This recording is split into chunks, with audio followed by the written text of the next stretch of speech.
ہر چیز جو انسان کے اندر خواہش کی تمنا کی حیثیت سے رکھی گئی ہے وہ بڑی اہم ہے، بڑی قیمتی ہے، لیکن اپنی حد کے اندر۔ دنیا میں انسان جس امتحان میں ڈالا گیا ہے اس میں ایک بہت اہم پہلو ہے بیلنس، جس کو قرآن نے کہا ہے قسط، یعنی ایسا عدل انصاف جو بیلنس پر مبنی ہے۔ حقیقت واقعہ یہ ہے کہ جس انسان کو بیلنس کرنے کی توفیق نہیں ہوتی، جو بیلنس کرنے کی ضرورت سے واقف نہیں ہے، وہ بعض گوشوں میں بہت اچھا ہونے کے باوجود وہ ایک ڈیزاسٹر ہوتا ہے۔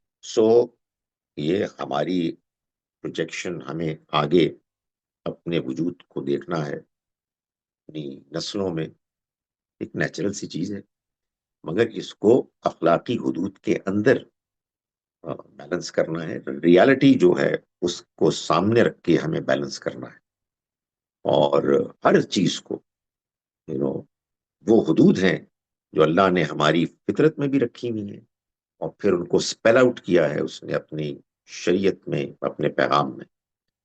تو ان سب چیزوں کو اس پیرائے میں دیکھنا چاہیے کہ جس میں ساری حقیقتیں ایک ساتھ مل کر آئیں، اور وہ متوازن بیلنسڈ ایک تصور سامنے آئے کہ جو اللہ کے ہاں مطلوب ہے۔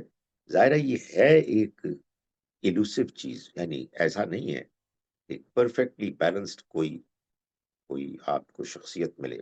آنیسٹلی میں جب بھی سوچتا ہوں پیغمبروں کے بارے میں، ظاہر ہے پیغمبروں کے بارے میں اکثر تو ہماری معلومات بہت تھوڑی ہیں، قرآن مجید ہی میں بیان ہوئے، لیکن پیغمبر صلی اللہ علیہ وسلم کی شخصیت کا اگر آپ یہ پہلو دیکھیں بیلنس کا، امیزنگ ہے۔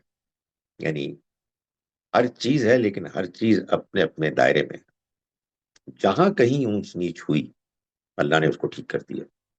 تو غیر معمولی چیز ہے یہ بیلنس۔